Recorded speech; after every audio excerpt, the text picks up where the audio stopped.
우리가 잘 아는 발명왕인 이 토마스 에디슨은 소년 시절에 불의의 사고로 청각 장애를 얻어서 한쪽 귀가 잘 들리지 않게 되었다고 합니다. 소년 시절에 기차역에서 식물을 팔다가 자기가 타야 할 기차가 갑자기 출발하는 바람에 이 토마스 에디슨이 그 기차에 갑작스럽게 뛰어 올랐는데 그만 발을 잘못 디뎌서 그 기차에서 떨어지게 되었습니다.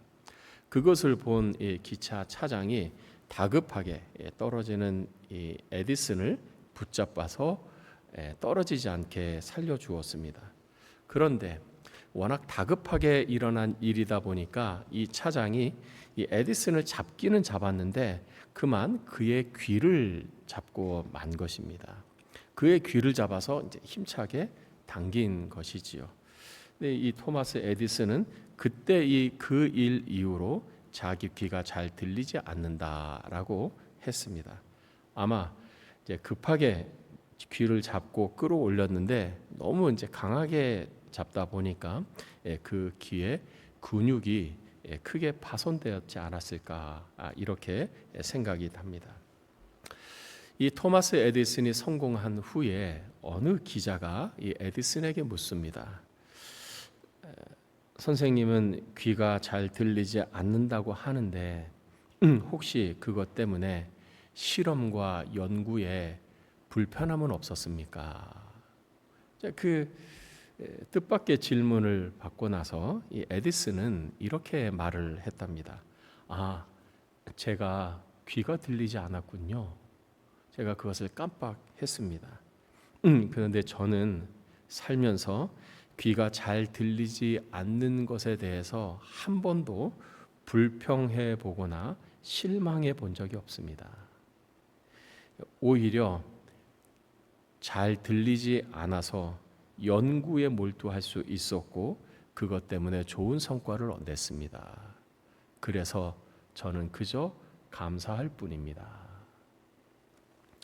여러분, 외적인 환경보다 중요한 것은 마음 자세입니다. 우리가 어떤 마음을 가지고 우리의 주변의 환경을 해석하고 받아들이느냐, 이것이 우리 삶에 있어서 대단히 중요합니다. 우리가 가진 작은 핸디캡이나 혹은 불행 속에 오히려 성공의 비밀이 있고 행복의 비밀이 있다는 것을 우리가 깊이 생각하면 좋겠습니다. 오늘 말씀은 예수님께서 특별히 베다니에 있는 나사로의 집에 있었을 때의 일입니다. 이 나사로의 집은 우리가 전에 살펴본 예수님께서 죽은 자 가운데 살린 이 나사로, 바로 그 나사로의 집입니다. 예수님이 이 나사로의 집에 오자 이 마르다와 마리아가 예수님을 아주 극진히 환대하면서 잔치를 열었습니다. 동네 사람들이 왔습니다. 그렇게 예수님과 함께 즐겁고 행복한 시간을 보내고 있을 때 갑자기 이 마리아가 아주 비싼 향유를 하나 가져와서 그것을 예수님의 발에 붓고 자기 머리털로 예수님의 발을 다 정성껏 닦아드립니다. 사람들이 깜짝 놀랐지요.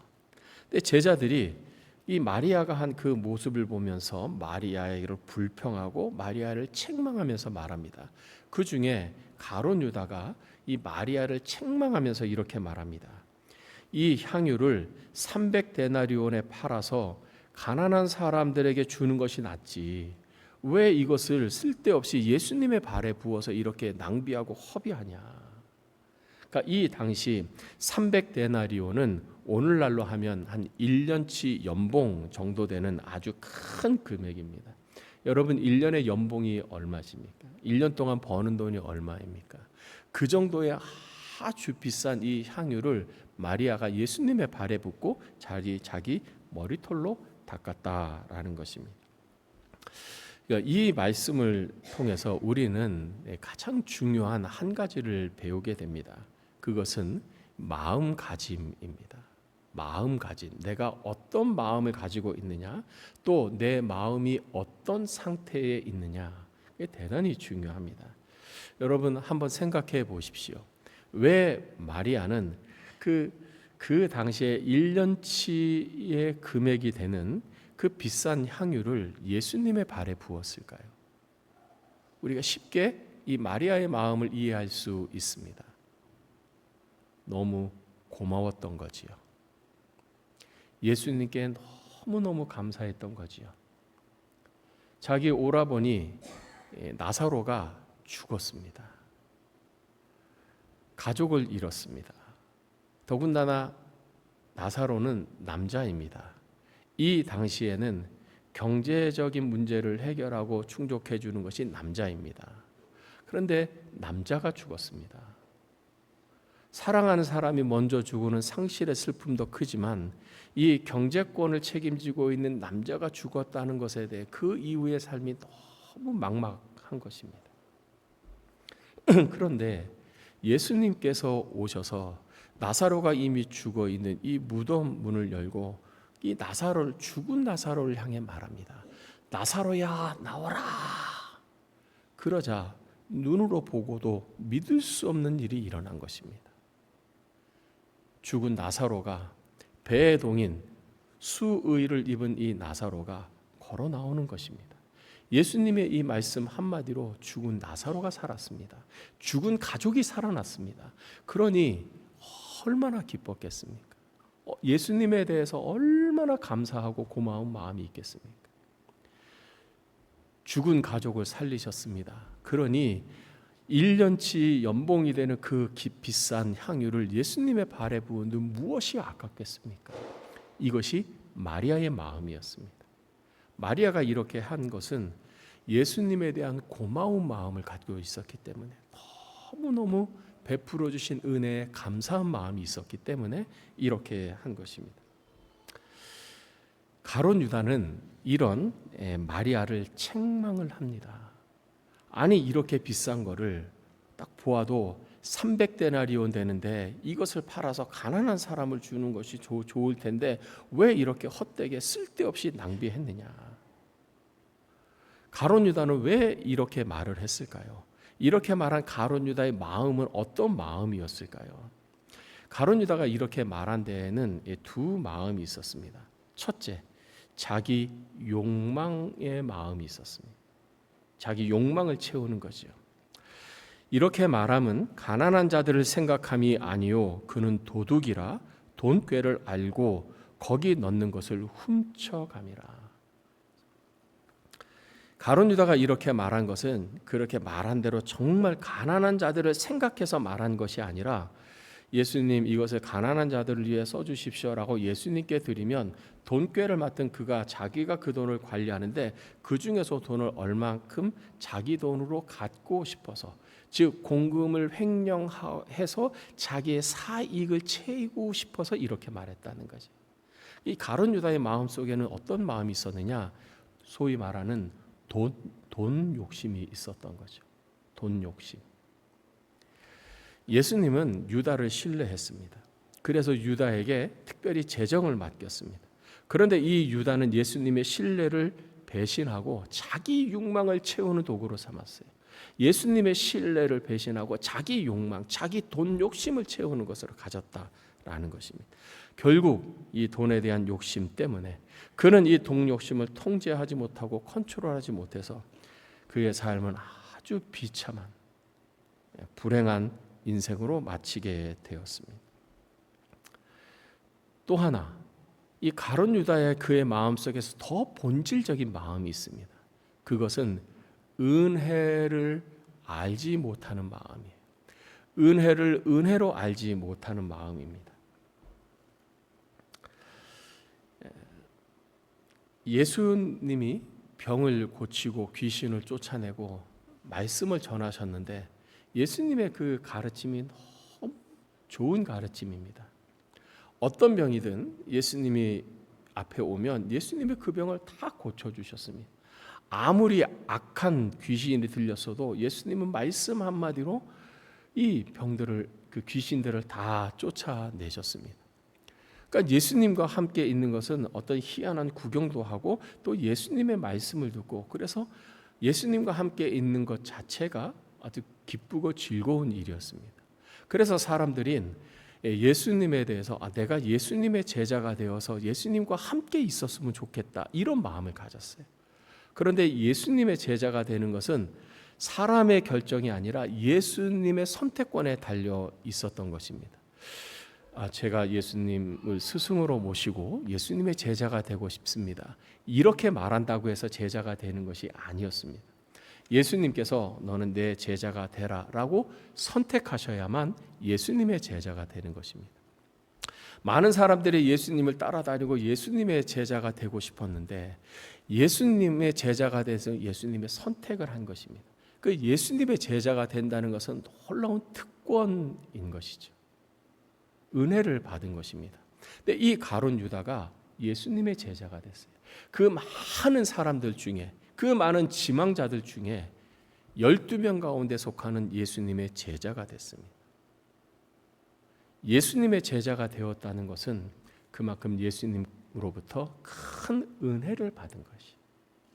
그런데 가룟 유다는 이 은혜를 몰랐어요. 은혜가 은혜인지를 몰랐어요. 왜 그랬을까? 우리가 생각해 보면 처음에는 그 많은 사람들 가운데 자기를 예수님의 제자로 불러주신 그 선택받은 은혜를 생각했을 것입니다. 내가 누군데, 내가 뭐라고 나를 제자로 부르셨는가, 고마운 마음이 들었을 거예요. 처음에는 베드로와 안드레, 야고보와 요한이 그랬던 것처럼 그물을 버려두고 자기의 생업을 버려두고 감격 속에서 예수님을 쫓아가는 것처럼 가룟 유다도 예수님의 이 부르신 은혜에 대해서 감사하는 마음이 있었고 감격이 있었고 은혜로운 마음을 가졌어요. 그런데 어느 순간 이 가룟 유다의 마음이 변화되기 시작한 것이죠. 은혜를 은혜로 생각하지 않고 은혜를 당연하게 여긴 것이죠. 마치 때로 우리가 나를 구원해 주신, 내 모든 죄를 다 용서해 주시고 나를 구원해 주시고 나를 자녀 삼아 주신 게 처음에는 그렇게 감격스러웠는데 시간이 지나가면서 그것이 무덤덤해지고 무감각해져서 은혜를 은혜인 줄 모르는 상태가 되는 것. 아마 가룟 유다도 그러지 않을까. 그래서 나중에는 이 은혜를 은혜로 알지 못하고 오히려 은혜를 당연한 권리로 생각했다는 것입니다. 은혜에 대해서 무감각한 마음을 가진 것이죠. 내가 이만큼 봉사하고 내가 이만큼 예수님 따라다니고 내가 이 재정도 보고 있는데, 처음에 은혜로 시작했던 그 마음이 나중에는 당연한 것으로 바뀌어버렸다는 거예요. 이 당연함이 쌓이고 나면 교만함이 되는 것입니다. 유다가 그러지 않았을까? 제자 되었다는, 특별히 선택받았다는 이 은혜를 잊어버렸어요. 그래서 그는 마리아를 책망한 것입니다. 이 가룟 유다의 마음속에 일어난 이 심경의 변화가 바로 우리의 변화가 될 수 있습니다. 우리는 속으로 나는 가룟 유다가 안 돼라고 생각할지 모르지만 우리가 정말 마음속으로 깨어 있지 않으면, 은혜에 대한 감각을 가지고 있지 않으면 우리도 모르는 사이에 바로 내가 가룟 유다가 될 수 있다라는 사실입니다. 그렇다면 우리는 어떻게 은혜를 은혜로 아는 마음을 가질 수 있을까? 가룟 유다의 마음이 아닌 마리아의 마음을 가질 수 있을까? 첫째, 삶의 우선순위를 분명히 하는 것입니다. 삶의 우선순위라고 하는 것은 내 마음속에서 정리된 순서를 말하는 것이죠. 중요도를 말하는 것입니다. 삶의 우선순위를 분명하게 한다는 것은 내 생각의 우선순위의 가장 높은 곳에 예수님, 하나님을 두는 것입니다. 당신은 왜 삽니까? 저는 하나님을 위해서 삽니다. 당신은 왜 일을 합니까? 저는 하나님을 위해서 일을 합니다. 당신은 왜 가정을 그렇게 잘 돌봅니까? 저는 하나님을 위해서 가정을 돌봅니다. 당신은 왜 그렇게 열심히 직장 생활을 합니까? 저는 하나님을 위해서 합니다. 우리의 삶의 최고의 목적, 우리의 삶의 가장 최고의 우선순위를 하나님께 두는 것입니다. 예수님은 마태복음 6장 24절에서 이 삶의 우선순위가 무엇인지를 가르쳐 주셨습니다. 한 사람이 두 주인을 섬기지 못할 것이니 혹 이를 미워하고 저를 사랑하거나 혹 이를 중히 여기고 저를 경히 여김이라. 너희가 하나님과 재물을 겸하여 섬기지 못하느니라.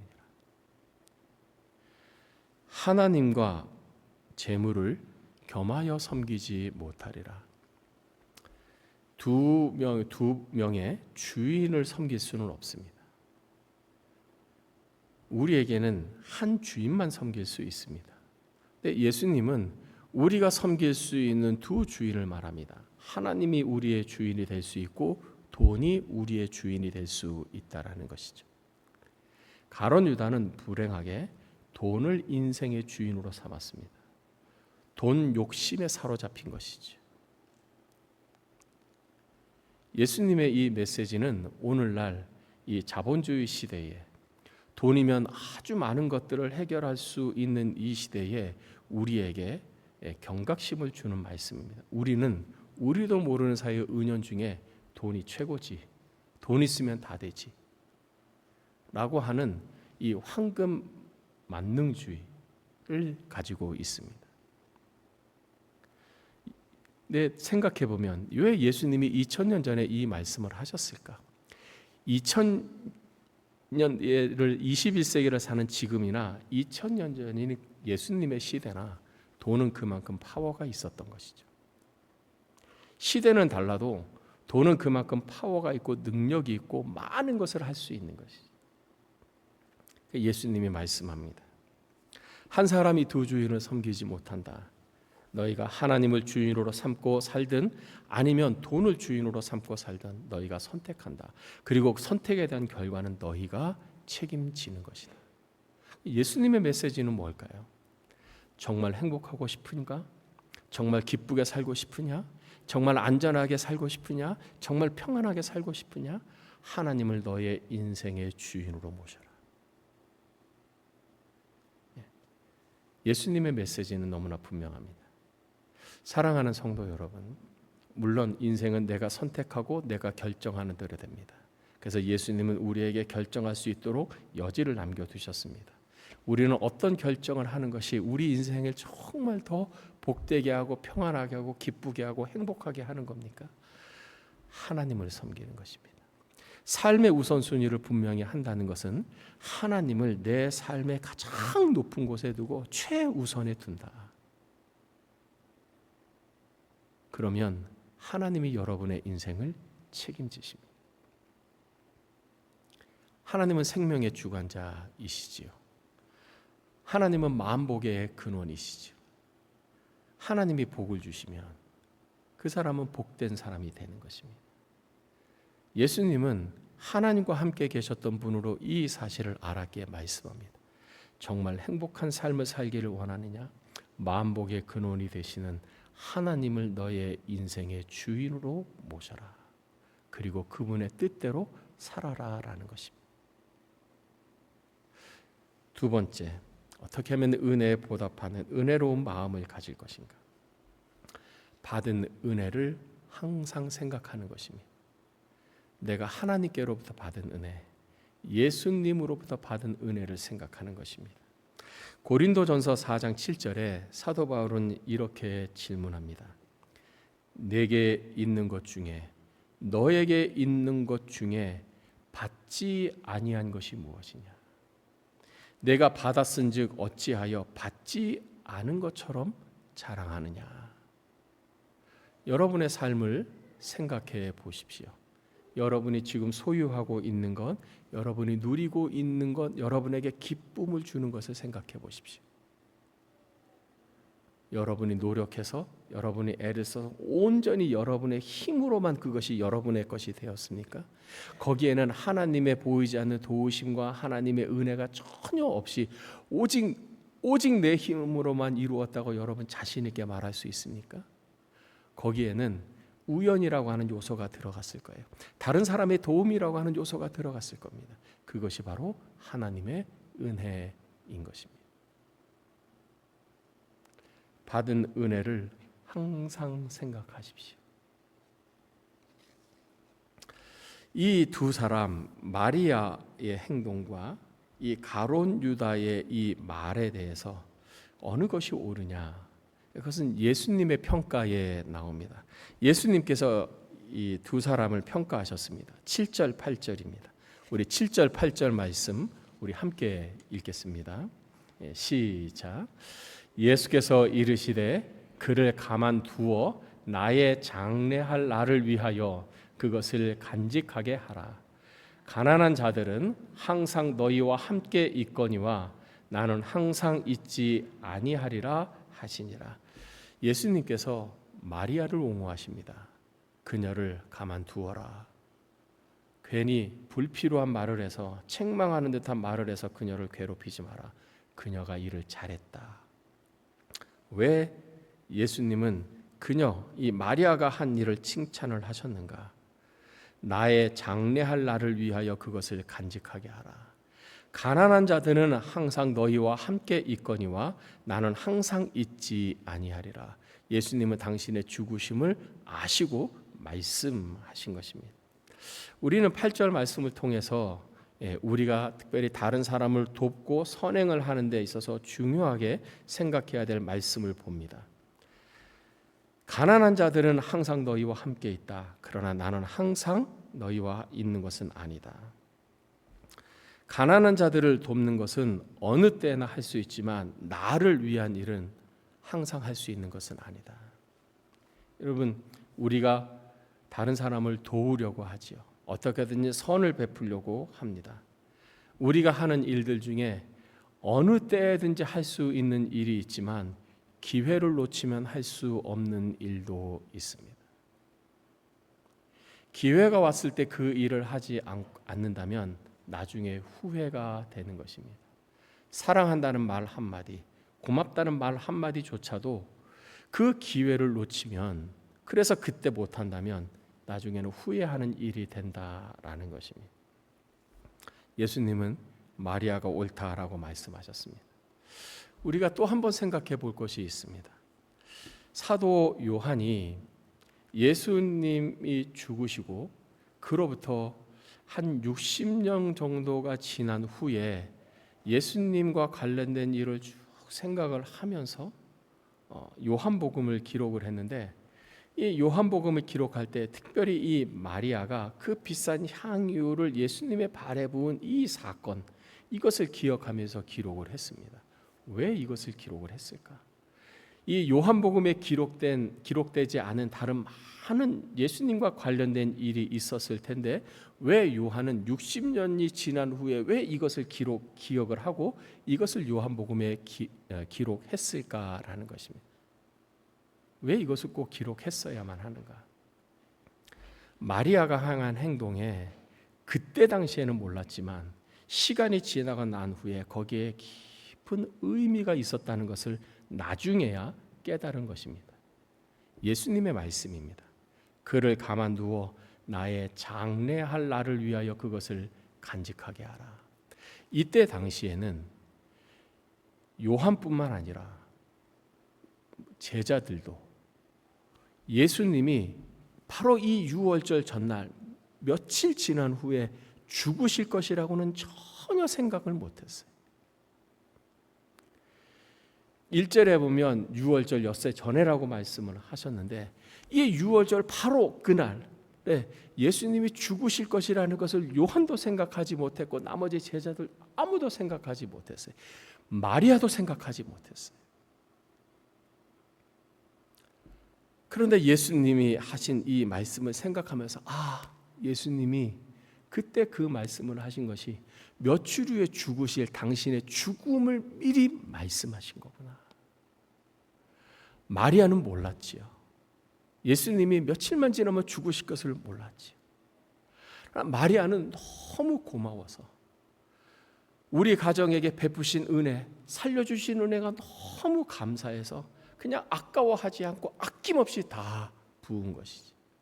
그런데 그것이 나중에 돌이켜 보니까 예수님의 장례를 준비하는 기름을 부은 것이었다라는 것입니다. 우리에게 알려주는 사실이 하나 있습니다.